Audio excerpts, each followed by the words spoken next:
Assalamualaikum Sobat Sehat, salam sejahtera untuk kita semuanya. Welcome to Tropico Podcast, Kesehatan Investasi, Pola Hidup Sehat Prestasi. Kembali hari ini kita bincang-bincang terkait isu terkini yang ada di FKM. Yang hari ini kita mendiskusikan yang namanya program S1 Gizi yang hari ini akan dibuka di FKM. Hari ini kita kedatangan narasumber yang sangat kompeten untuk bisa menjelaskan bagaimana program S1 Gizi. Ini ada Ibu Dr. Julhaida, salah satu dokter gizi terbaik yang ada di USU, yang hari ini akan mencoba mendiskusikan bagaimana sebenarnya program S1 Gizi yang ada di USU itu sendiri. Bagaimana Bu Julhaida, apa kabar nih? Baik, sehat. Alhamdulillah Bu ya. Sehat seperti apa kita tadi Bu ya, jargon kita ya, kesehatan investasi itu yang menjadi penting hari ini Bu ya. Kesehatan, bahkan gizi itu nanti menjadi dasar untuk investasi loh. Wah, hari ini ke situ ya Bu, investasi yang paling besar adalah gizi dan kesehatan gitu ya. Iya, betul. Tadi kan di awal kita sudah sampaikan bahwa pembukaan program S1 Gizi hari ini Bu. Apa sih yang melatar belakangi Bu program S1 Gizi ini dibuka di USU? Saya dengarnya kabarnya perencanaannya sudah dengar sampai 15 tahun nih. Panjang perencanaan itu Bu. Dan dengar-dengar kabarnya mau dibuka nih. Apa yang melatar belakangi? Oke. Iya benar tadi dibilang 15 tahun ya. Iya Bu. Sebenarnya ya sejak 15 tahun yang lalu mungkin sekitar 2005, 2006 ya. Iya Bu. Itu kita dari Departemen Gizi itu sudah ingin mengajukan pembukaan prodi S1 Gizi karena memang prodi itu sudah ada di beberapa universitas ya. Nah tapi mungkin itu tadi di dalam perjalanan proposalnya kita punya berbagai hambatan, iya kan? Iya Bu. Ya hambatan itu macam-macam. Macam-macam Bu ya. Nah kemudian kita lanjut, lalu kadang-kadang waktu itu ada rasa bosan ya udahlah jenuh gitu, tapi lagi-lagi kenapa enggak masih ada waktu gitu ya, akhirnya sekitar tahun 2018 kali ya Bu. kita mencoba lagi nyusun proposal. Oh iya Bu. Nah, jadi kalau proposal yang dulu mungkin sudah kita PTS kan ya. Ada peti. Mungkin udah hilang nggak up to date lagi lah data-datanya. Terus di 2018 sebenarnya kita semangat lagi teman-teman di departemen, terus kita coba, terus kita mengajukan ke pimpinan fakultas. Nah disambut baik sama pimpinan fakultas. Kemudian langkah awal kita waktu itu untuk penyusunan proposal ini kita diminta untuk studi banding. Wah, kemana Pak? Beberapa universitas atau prodi gizi yang ada di Indonesia. Iya Bu. Jadi waktu itu sekitar bulan apa itu ya? Sekitar bulan September, ini 2018 kita dapat surat tugas dari pimpinan fakultas ke 3 universitas. Yang pertama kita datang di prodi S1 Gizi Universitas Brawijaya Malang. Malang Bu. Kita 1 hari ada di sana. Kemudian besoknya kita lanjut ke prodi S1 Gizi UI. Kemudian hari ketiga kita masuk di prodi S1 Gizi IPB. Jadi sebenarnya pemilihan 3 ini kita juga punya pertimbangan. Jadi kalau S1 Gizi di Universitas Brawijaya itu dia kan di bawah Fakultas Kedokteran. Ya. Pasti pengelolaannya ada nanti kita ingin dapat pengalaman kalau pengelolaan di bawah Fakultas Kedokteran. Kemudian kalau yang di UI dia di bawah Fakultas Kesehatan Masyarakat. Ya, seperti betul. Yang nanti akan kita buka. Lalu kita mau lihat ke IPB karena mereka di bawah Fakultas Ekologi Manusia. Jadi sangat bervariasi sebenarnya Bu. Variasi kali. Jadi di IPB itu sebenarnya dia awalnya kan dia di bawah cikal bakalnya dari Fakultas Pertanian itu.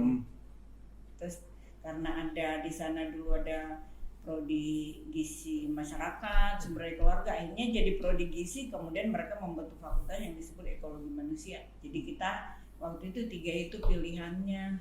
Jadi setiap universitas ini memiliki kekhasan masing-masing sebenarnya Bu ya. Kenapa harus di Sumatera Utara, di Malang, UI, kalau di USU sendiri? kita ingin tahu karena memang nanti di dalam penyusunan proposal kita kan sudah ada ininya juga, sudah ada acuannya. Bu.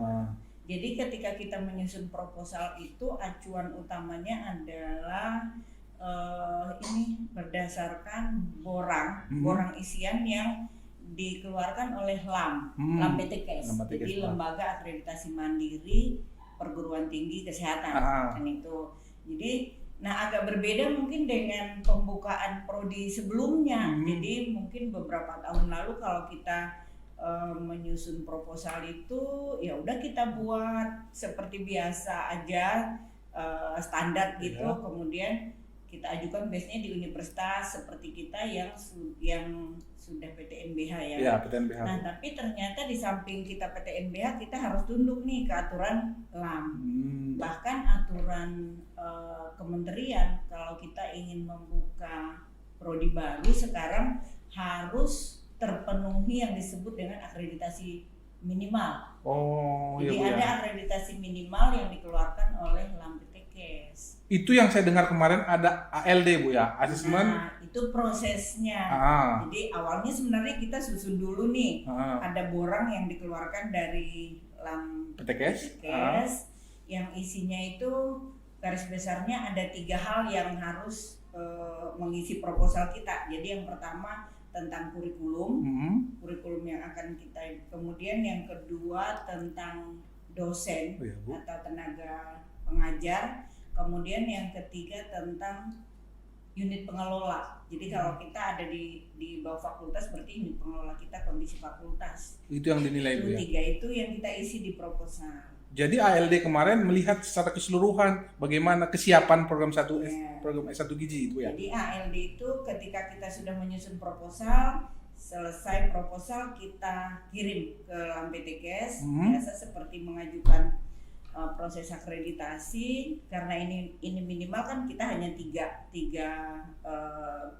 bagian itu yang dinilai. Karena kan kita belum punya, kalau mahasiswa segala macam yang keuangan kita belum punya. Kalau yang akreditasi yang sudah lengkap kan kalau sudah berjalan itu ada 9 kriteria. Kalau ini cuma 3. Jadi kemarin ALD-nya sudah lulus Bu. Dalam tanda alhamdulillah Bu ya. Jadi setelah kita di ALD tanggal 17 Januari, kemudian kebetulan kemarin iya, Bu, kita dapat surat dari LAM yang bentuknya SK sih. Jadi SK dari LAM PTKes yang menyatakan prodi gizi yang kita ajukan layak untuk dibuka. Waduh, syukurlah ya Bu ya. Nah, jadi kebetulan, jadi dia per tanggalnya 28 Januari tapi sampai ke kita kemarin tanggal 9 Februari Bu. Ya. 9 Januari ya? 9 Februari. Ini sebenarnya betul-betul isu terkini di FKM hari ini Bu ya. Nampak sudah lulus, ya besar kesempatan nih untuk sahabat Tropiko untuk bisa rame-rame nih daftar di program S1 Gizi Bu ya. Ya, jadi sebenarnya sih secara lisan kan ketika di ALD itu sudah dikasih bocoran kalau kita itu sebenarnya lulus lah dalam tanda kutip ya. Layak ya. Makanya setelah itu sebenarnya fakultas sudah berproses ke rektor untuk mengajukan kita diikutkan di dalam proses penerimaan mahasiswa baru. Jadi tahun ini sudah Bu? Sudah berjalan dan bahkan fakultas sudah menyurati ke rektorat untuk kita bisa ikut di penerimaan mahasiswa baru mulai dari yang tahapan SNMPTN ya. Iya, SNMPTN. Undangan. Nanti ada SBMPTN-nya. Mandiri juga Bu? Nah, saya nggak tahu kalau mandiri karena yang menentukan di biro rektor karena kebetulan untuk tahun pertama itu kita hanya sedikit kuota yang bisa kita terima. Boleh tahu berapa? Itu memang aturan juga dari LAM PTKes maksimum hanya boleh 40 orang. Untuk semua jalur tadi? Iya. 40 orang Bu ya. Jadi kita ajukan ke sana 40, nanti di sana yang ngatur mau presentasinya berapa dari beberapa jalur penerimaan gitu. Jadi sahabat Tropiko buruan daftar 40 orang nih cuman kuota untuk prodi S1 Gizi Bu ya. Ini sangat luar biasa Bu ya. Sebenarnya yang membedakan program 1 S1 Gizi ini dengan Gizi Kesmas apa sih sebenarnya, Bu? Ya, yang pasti gelarnya beda ya. Iya betul, Bu. Kalau dia walaupun dia gizi Kesmas, tapi dia tetap lulus dengan SKM. Iya betul. Nah, begitu nanti kita buka prodi S1 Gizi, dia lulusannya menyandang gelar SGZ, ya. Sarjana Gizi. Sarjana Gizi. Itu bedanya, Itu beda yang dari gelar. gelar satu. Nah, tentunya yang membedakan juga profilnya. Profil yang melekat di setiap lulusan kan harus ada. Ya. Jadi setiap sarjana itu lulus dia punya profil. Ya. Kalau Kesmas itu apa? Miracle ya? Miracle lah.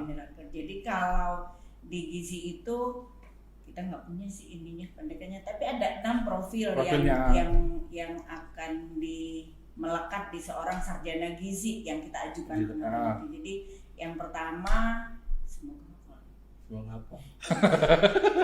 Dia jadi tenaga gizi, tenaga gizi masyarakat. Iya, Bu. Jadi dia akan menjadi tenaga gizi masyarakat ke kompetensi dia terkait dengan dia bisa menjadi perencana,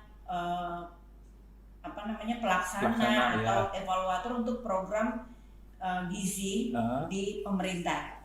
Juga bisa juga di swasta. Jadi yang penting sasarannya adalah masyarakat. Itu tenaga gizi. Jadi dia kalau dia di bawah pemerintahan berarti dia nanti di jajaran dinas kesehatan, tapi bisa juga mungkin dia duduk di Bapeda atau yang penting ada kaitannya dengan perencanaan yang nanti di sana ada aspek-aspek gizi gitu. Jadi perencanaan, jadi dia sebagai tenaga gizi masyarakat. Kemudian yang kedua dia sebagai ahli gizi rumah sakit. Gizi rumah sakit. Dia gizi rumah sakit itu dia punya kompetensi mengelola instalasi gizi. Jadi kaitannya dengan penentuan menu pasien, jenis makanan segala macam. Seperti gizi klinis gitu. Iya. Itu ya. Jadi dia lebih ke gizi pasien. Kalau di rumah sakit kan itu. Jadi itu dia harus punya kompetensi kemampuan itu. Kemudian yang ketiga dia punya kemampuan sebagai ahli di bidang jasa makanan. Jadi kaitannya dengan pengolahan pangan, kemudian pengembangan pangan juga. Jadi makanya bisa juga nanti dia bergerak dibilang jasa makanan. Entrepreneur juga tentu ujung-ujungnya, Bu ya. Akhirnya dia harus punya kemampuan nanti entrepreneur. Wah, luar biasa sebenarnya prospek ini, Bu ya. Jadi itu 3, kemudian yang lainnya mungkin mirip dengan yang lain-lain, dia bisa sebagai peneliti, tapi mungkin lebih fokus di bisa gizi Kesmas. Kemudian dia sebagai komunikator gitu dan yang ketiga yang lainnya mungkin dia sebagai komunikator tadi dan edukator.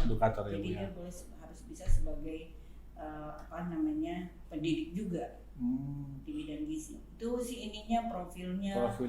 Iya. Kalau gizi, Bu, terkait sarana, Bu, terkait ALD tadi, apakah memang sarana yang di FKM saja yang mau digunakan untuk program S1 Gizi atau seperti apa, Bu? Iya, yang utama mungkin ya, karena kita memang ada di bawah FKM, kita lihat dulu apa sih yang kita punya di FKM, itu pasti harus kita manfaatkan. Karena gini juga, ketika kurikulum gizi itu kita susun, sudah ada juga kita mengacu ke asosiasi, yang luar asosiasi. Jadi dia sudah jelas harus ada 5 laboratorium kita yang untuk mendukung proses pembelajaran sarjana gizi ini. Jadi kalau kondisi sekarang sih kita kan punya misalnya selama ini di bawah laboratorium Kesmas, kita punya laboratorium gizi.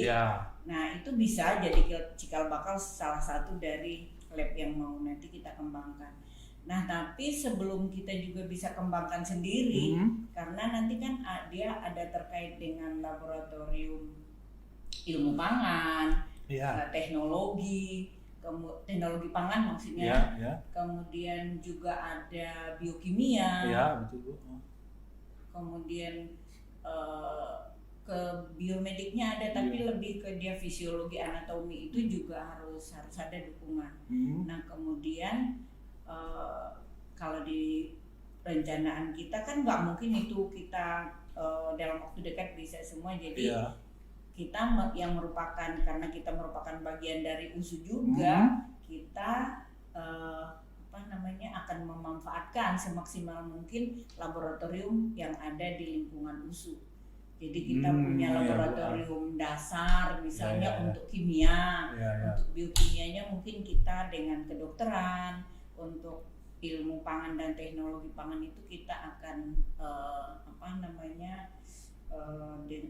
bekerja sama gitu kan? Bekerja sama dengan pertanian, teknologi pangan di Fakultas Pertanian. Itu kan internal Bu. Kalau eksternal kira-kira Bu? Kalau eksternal mungkin lebih ke ada satu lagi mungkin yang pasti kan nanti ada di satu semester di akhir sekitar semester 7 ya. Itu mahasiswa itu kan magang. Nah ini ada 3 tempat yang kita ini. Jadi yang kita kerjasama juga masih internal, tapi ya itu termasuk tadi rumah sakit. Jadi rumah sakit USU ya Bu? Iya, rumah sakit kita pakai dulu yang rumah sakit USU. Punya kita ya Bu. Nanti kita kena marah. Terus karena dan itu kita sudah selama ini dengan peminatan gizi Kesmas, kita sudah jalanin kerjasama dengan mereka, karena di peminatan gizi sendiri kan ada gizi institusinya, ada dietetik masyarakat, bagaimana pengelolaan makanan, termasuk masyarakat yang ada di rumah sakit gitu. Itu sudah, jadi kita akan menggunakan itu. Kemudian kita seperti laboratorium lapangan tidak akan bekerja sama dengan dinas kesehatan. Jadi ada puskesmas di jajaran dinas kesehatan, bisa di kabupaten kota atau nanti di yang lebih dekat ke masyarakat di puskesmas. Itu kan sektor pemerintah, sektor swasta ada nggak? Nah sektor swastanya kita lebih untuk pengembangan itu tadi manajemen jasa makanan ya. Nah itu kita akan bekerja sama, rencananya salah satu yang sudah kita galang kerjasamanya dengan itu ACS Aerofood Bu? Iya, Aerofood. Aerofood. Jadi betul-betul mendukung program pemerintah, program rektor terkait Kampus Merdeka Bu ya? Nah iya, termasuk nanti kan kalau Kampus Merdeka itu tadi kan kita harus bagaimana kita bekerja sama dengan sektor swasta juga selain pemerintah. Terus nanti mahasiswa kita magang di sana merupakan bagian dari pembelajaran yang harus kita lakukan. Jadi memang ini luar biasa nih peluang dan kedepannya gizi ini mau kemana gitu Bu ya? Jadi untuk staf pengajar lah Bu, untuk dosennya apakah memang kita pakai orang-orang USU saja atau seperti apa sih Bu? Kalau dosennya sih yang pasti ketika kita mengajukan prodi itu juga kita harus sudah punya yang memang kompeten di bidang itu. Jadi seperti selama ini kita di fakultas kan di Departemen Gizi itu ada 9 ya. Nah itu yang pasti yang utama kita gunakan. Kita sudah punya guru besar 2. Iya. Terus kita ada kita sudah punya doktor 5. Ya udah. Ya kan? Potensinya besar Bu ya. Yang lainnya malah 2 sedang pendidikan doktor, kemudian walaupun di bidang Kesmas tapi kan mereka lebih mengarah kajian disertasinya ke arah gizi. Jadi artinya pengembangan ilmu gizinya tetap. Jadi tetap juga kan kita kan harus bermitra dan berkolaborasi Bu sesuai dengan visi pemerintah gitu Bu. Kita berkolaborasi juga terkait staf pengajar dosen di tempat-tempat lain.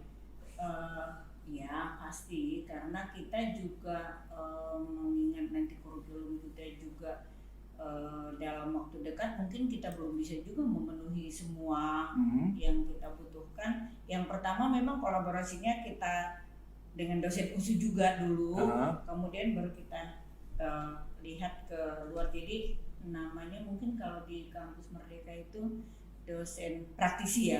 Dosen praktisi ya. Praktisi itu akan kita pakai misalnya dari rumah sakit, dari dinas kesehatan, dari badan ketahanan pangan, itu beberapa yang terkait dengan gizi. Kemudian itu tadi dari swasta, dari perusahaan, atau salah satu lagi mungkin dengan Badan POM. Badan POM juga, ya.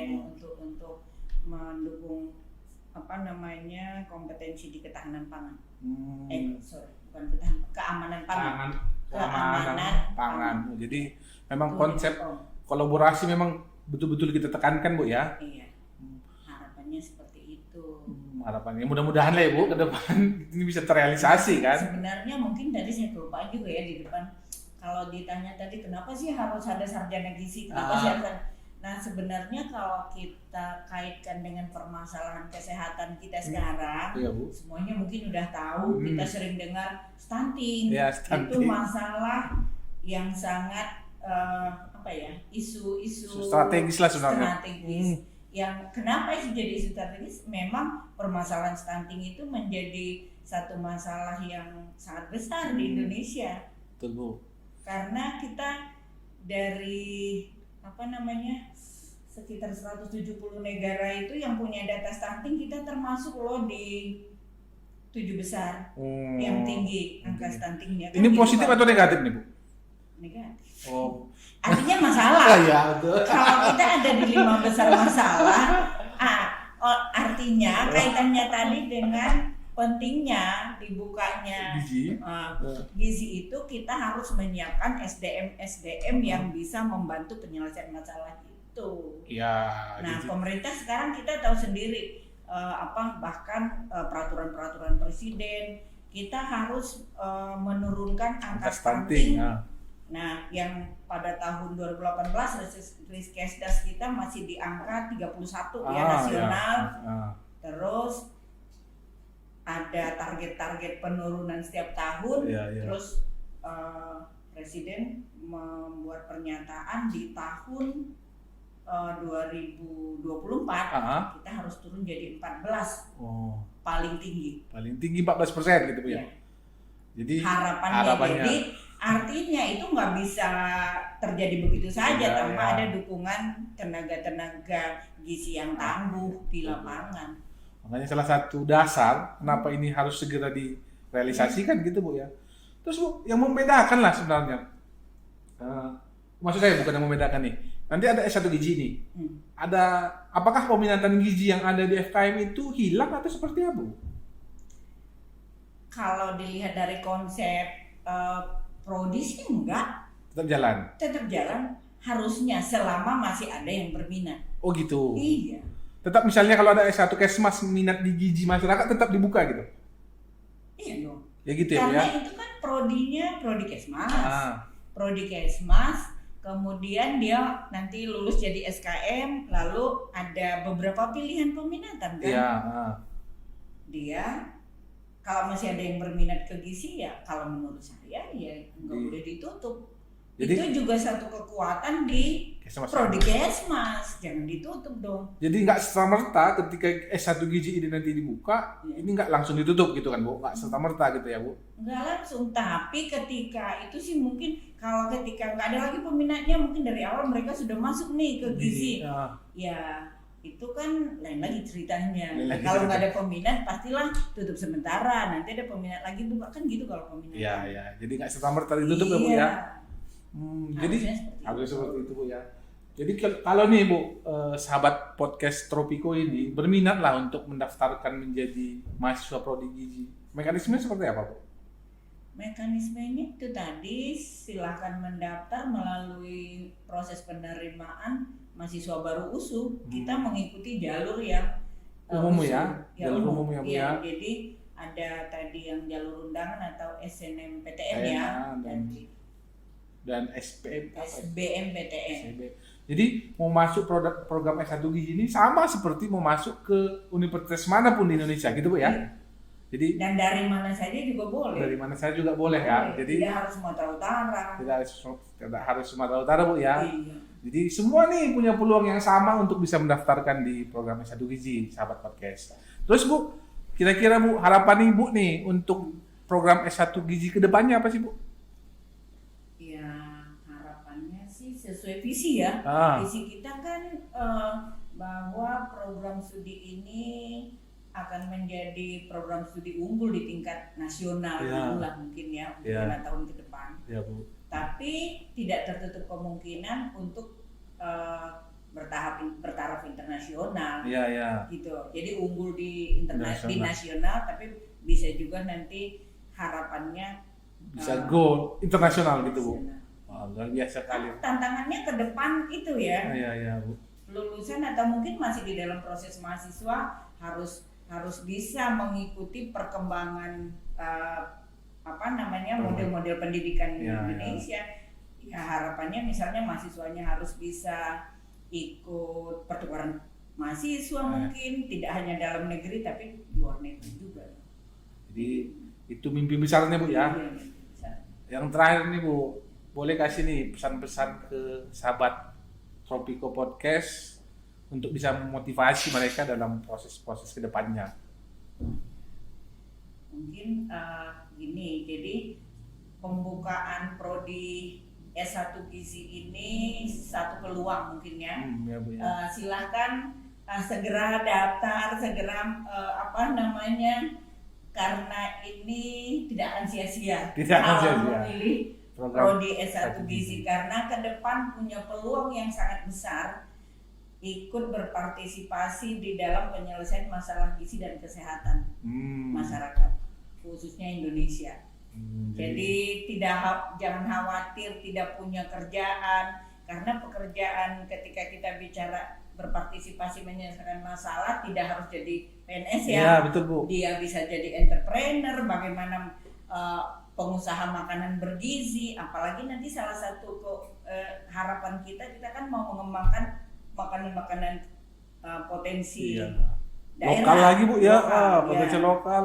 Gimana makanan karo kita kembangkan menjadi makanan yang bergizi, ada proses pengolahan sehingga bisa membantu penyelesaian masalah gizi di masyarakat, terutama yang kelompok rawan gizi ya. Sasaran utamanya ada balita, ada ibu hamil, sekarang malah sasaran yang juga harus kita perhatikan remaja. Iya, Bu ya, betul. Anemia remaja kita tinggi. Bagaimana remaja itu harus melek gizi, betul, harus punya literasi gizi yang baik.